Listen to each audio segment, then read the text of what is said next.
Cafe anyway. La la la la la. Mike's Daily Podcast. It's episode 2192, 2192. I'm Mike Matthews over here at the Cafe Anyway on the show called Mike's Daily Podcast. Somewhere in Podcastro Valley. 2192. It's Mike. How are you? That's great. I like when it rains, but as long as it doesn't leak here at Cafe Anyway, that tends to tweak me. Does that make me mad?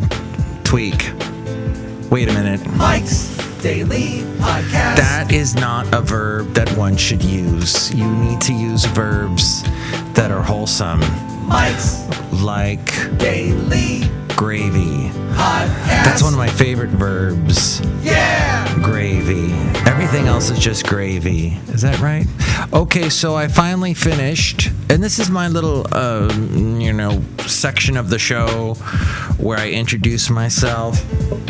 Perhaps you've never heard a show before that Mike Matthews has done, Mike's Daily Podcast show. Also, this is the part of the show where I tell you a little bit about the wonderful, what was it that I watched? Kath and Kim. Oh yeah, this is my TV review part of the show. So Kath and Kim, I watched that recently, and that show is from Australia. Today is Australia Day, by the way. So happy Australia Day to you. But Kath and Kim, it was huge in Australia. It's basically following the story of a mother and a daughter. It's on Netflix, in case you want to watch it for yourself. And it's a mother and a daughter, and they are trying to get through in this world, deal with love, deal with issues, men, women, the whole gambit, sports, Australia, and you learn a lot about Australia in this show. So we finished watching every episode. And here's today's podcast picture. That's on Netflix. And we finished watching the movie. They made two movies. One was like a made-for-TV movie, a Christmas type show, a Christmas special that also involved... Did that one involve the Da Vinci Code? Yes. For some reason, it was a Christmas Da Vinci Code episode. That's Australia for you. And then there was the episode. They did an actual movie that was released in Australia in the theaters in 2012. Apparently, it was number one that year, the number one movie. Aw, Basil. That's right, Basil. I don't understand the taste. I don't either understand why this movie was number one, Basil. The late, great Basil the Boxer. By the way, there's a podcast picture of him at mikesdailypodcast.com. And I know when I post that picture on Instagram and all the social media places, people are going to say, oh, he looks so good. Even though it says right next to him 3 years ago. No, Basil's no longer with us. But this was a great picture of him. But people are still going to go, oh, he still looks great. Ugh. Yes, because it's a photograph and it shows him from 3 years ago. Never mind. The podcast picture sometimes gets me a little upset. But you can see all the past podcast pictures. Every show has had one at mikesdailypodcast.com. Also on Twitter and Facebook and all the other usual suspect type places. Instagram. So the movie that they made in the theaters, I think it was Kath and Kim Dorella. By the way, it was a show. It was turned into an American show with Molly Shannon and Selma Blair. And it was okay. But the Australian show was outrageous, the TV show. But when they made the movie, oh my, I don't know what happened. What happened? It was, oh. I mean, you could tell they threw a lot of money at it. There was beautiful sets. One thing that was different. The TV show has a shaky camera. It's like the Office type situation, or Modern Family, or the other one, Parks and Rec, where the camera is always shaky because it's like a film documentary style. Yet it's not a documentary. They're not like when they do voiceover, it's a suspension of disbelief because you're supposedly hearing the thoughts of the character, but it's not like an actual documentary style. At any rate, the movie was not. The movie did not have the shaky camera look. It was all beautiful, huge, cinematic shots. The camera held still. And they're telling the story of how Kath and Kim, the mother and daughter, Kath is the mom, and Kim is the spoiled brat of a daughter who says she's always 25, but she's obviously 50-something. And then they go to Italy somewhere, and they find a little kingdom, a little serfdom there, and there's a king who's a despot, but he's in love with Kath, and anyway, then Cafe Anyway, it has some... It was not that good. It's goofy, but I could see why Australia made it number one, because it's very Australia. It's sort of like, hey, this is Australia doing a Hollywood movie. Look, we can take on Hollywood. We can do better than Hollywood. We're better. We make better gravy than Hollywood. I don't know why they would say that. Maybe because I mentioned gravy earlier in the podcast, saying that it was a verb, whence it is not. At any rate, I was let down. My lovely lady friend and I were let down by Kath and Kim Dorella, that movie. But there you go. That is the world of Kath and Kim. Okay, thank you for listening to this podcast today, and see the wonderful podcast picture of Basil the Boxer reclining on his favorite couch. I didn't let him on any furniture.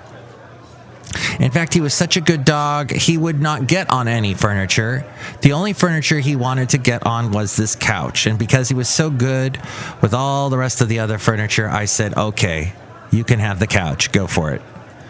And so his entire life he enjoyed laying down on that couch, which is at Cafe Anyway now. As we go outside of Cafe Anyway, by the way, Cafe Anyway, somewhere in Podcastro Valley, Tesla CEO Elon Musk is the richest person on the planet, but he's apparently still happy to shop on handmade craft site Etsy. Etsy's been around a while. I remember when I first heard about Etsy. I thought, what a great idea. It won't last. Oh, but it has. People love Etsy. I think I've got some stuff at home here. I mean, not here. At home. Over there. Outside of Cafe Anyway, somewhere in Podcastro Valley, that came from Etsy. Clever, creative things. That has made the shares for Etsy soar nearly 10%. And that was actually earlier today. I kind of love Etsy, Musk tweeted. Musky. If he bought Etsy, he'd call it Musky. Adding in a follow-up tweet that he bought a wool Marvin the Martian helmet.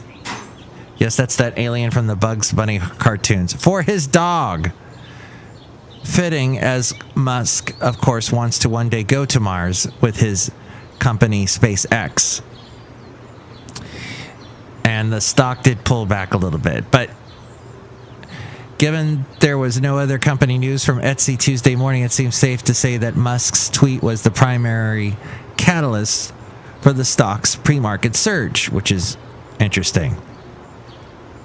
It's also yet another example of the increasingly short-term nature of the stock market, one where algorithms can drive prices and individual investors using services like Robinhood are eager to make a quick buck. Recently, shares of companies that many professional investors are shorting because they expect the stocks to go down since the companies are struggling or overvalued are instead surging thanks to support from traders on popular Reddit board. On a popular Reddit board, GameStop, BlackBerry, Bed Bath & Beyond, Macy's, and AMC are just a few examples. Yeah, you would think GameStop. Can't they get that stuff online? Why do they need a brick-and-mortar GameStop shop? And BlackBerry, isn't that... I mean, Kath and Kim, that show was done primarily from 2002 to 2007, and in it they're talking about the BlackBerry like it's the most wonderful invention, and that it will surpass the iPhone and Samsung, when the BlackBerry is not doing that. Bed Bath & Beyond, I can't remember the last time I went into a Bed Bath & Beyond. Oh, I do remember. It was 15 years ago. And I hate going in those places. It's so overpriced. Brick and mortar, Macy's brick and mortar, AMC. Yeah, who's going to see movies these days? I talked to my mom, and she was telling me, and she lives in Florida, that there is a movie theater, Cinematique, that she likes to go to because they show these cultural movies, and then they allow you to have dinner while you're watching this movie. And she said the last movie she saw there was so awful. She mentioned that it had lesbians in it and that she was not prepared. They did not tell that to her before she went in. So she was a wee bit shocked when she watched the lesbians, because Mom wasn't, properly prepared, advised. So she may not be going to Cinematique for that reason, and probably because of the coronavirus mainly. Pepsi and Beyond Meat are creating a joint venture to develop snacks and drinks made from plant-based proteins. The companies didn't reveal what kind of products they will make, saying they're still in development. PepsiCo and Beyond Meat. So you got Pepsi making all those chips and stuff, and they've also got the Pizza Hut and KFC and Matador beef jerky. Beyond Meat's burgers, sausages, and chicken, which are made from pea protein. Yes, the protein from pea. That would be PEA, the little green things that come out of the little pods. Podcasts. See how it all comes back around. They are sold worldwide, including at Starbucks in China and Pizza Hut in the U.S. So there we go. It's a shot in the arm for El Segundo, California-based Beyond Meat, which has been struggling to convince investors of its growth opportunities as competition increased. By the way, my mother, who I guess has an aversion to lesbians, I don't know. That's what it seems like, doesn't it? That's Mom. But she, when she was much younger and I was much younger, we were pretty active on the weekends, and we would roller skate. You know that at the beginning of Three's Company with the late great John River, Jim, John, why did I just forget his name? I have a quick little thing where I spoke to him for about a minute. He walked into a studio I was in. I was live on the air on a country station, and he walked in. And we talked a little bit about Sling Blade, because he was in that movie. And then he left. And I think that's on the website. I have it somewhere if you go into the interview section. So you remember the beginning of it, where he's riding on the bike and he falls over for Three's Company? That was shot in Playa del Rey. And my mom and I used to bicycle on that route. Used to bicycle on that. John Ritter. Gosh, why I couldn't think of him. I don't know why. So we used to bicycle on that exact bicycle path. And if you go on that bicycle path, and we'd roller skate on it sometimes. We had our dog back then, Ollie Mop. And we also had a dog named Toy Toy, because we can't name any dog just some normal name, like Steve or Bob. And we were riding along. So you take the bike path. That bike path is wonderful, by the way. You can go from Playa del Rey to Marina del Rey, down to Venice, Santa Monica, all the beautiful spots in Southern California along the beach. Interesting, very Southern California-esque places. Then, if you go the opposite direction, if you go south on Playa del Rey, you'll end up eventually in El Segundo, where there's a huge, stinky refinery. And apparently that's where Beyond Meat is located, which is interesting to me. If you keep going, by the way, you end up at Manhattan Beach and Redondo Beach and Hermosa Beach. That's right. And eventually you'll end up in Pacific Palisades, but we never went that far. Well, I guess I was going to cover some other stuff on today's show, but I got a little out of hand, as what will happen on Mike's Daily Podcast, because it is sort of a free-form type thing. By the way, I find it very interesting that now that a lot of conservative talk show hosts have decided to not talk about the whole election conspiracy theories, the Democrats cheated, the Democrats had some massive conspiracy to win the election, so they just made sure Trump lost, but all these Republicans win in the exact same places where Trump lost, the Republicans win. All these senators and representatives. So how that happened, and governors and whatnot. But since they're moving away from that and just saying basically that the Democrats won because now they're saying the media is involved. All media apparently is pro-Biden, pro-Alexandria Ocasio-Cortez, pro-Democrat. So that's the reason they blame the media, which goes back to what Rush Limbaugh always says, and the drive-by media and all that. So I like that because that means things have gone back to normal. That is the normal conspiracy theory that we have heard. So. And in fact, one conservative talk show host has come up with a special little series that he's doing on his show called Rebuilding the Right. So you see, that assumes that something has fallen apart with the right, and they got to get right with the right and rebuild it. It is similar to when Mitt Romney lost in 2012, and they did what was it called?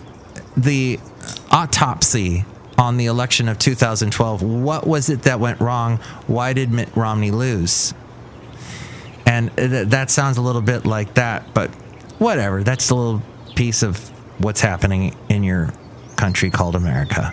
Rebuilding the right. And I hope you're rebuilding yourself. Every day you should think about ways to make yourself better. Do you know what I came up with today? What I need to do to make myself better? I need to podcast more. I need to get on this here microphone. Mike needs to get on the mic and share with you interesting little observations. Because that makes me feel better. Maybe it makes me feel better. I don't know. Maybe it doesn't. You can tell me. 336MM Daily. 3 + 3 = 6. MM is Mike Matthews. Daily is in what this podcast shall try to be moving forward. Oh, don't you love the expression moving forward? I had to use that in a company email today. Moving forward, I will ... And then the rest of the sentence had something to do with trying to improve the communication. That's one place every company needs help in. Communication. It doesn't matter what you do in your company, what you make, what you sell, what goods or services you provide, there's always going to be a communication lapse. It happens in radio. And radio, I mean, that's what we do is communicate. So it's just it's part of human nature. We have an issue where we have a failure to communicate. And that is my Cool Hand Luke reference. Look who's here. Hi, Mike. It's Benita the Rodeo Queen. How's you doing? It's a disgruntled fiddle player tell you what. What? There was no conspiracy. The entire election was a sham, and Trump should be our president. In fact, he is our president. That's my president, and not the other guy. All right, look who else is here. Hello, Mike. I make the least root beer handsome right now. Thank you. Oh, this root beer is so good. It's got like a little bit of... Did you put mango in this? Yeah, I love mango. Mango. What a wonderful fruit mango is, isn't it? Just saying the word mango. On that note, next show it'll be the wonderful Madame Rootabega, Valentino, and Bison Bentley. It's got lots of vitamins and stuff in it. It's good for you. And you can enjoy the podcast picture at mikesdailypodcast.com with more on that. Here's A-Frame. Mike's Daily Podcast is written and produced and performed by Mike Matthews. His podcast is super easy to find.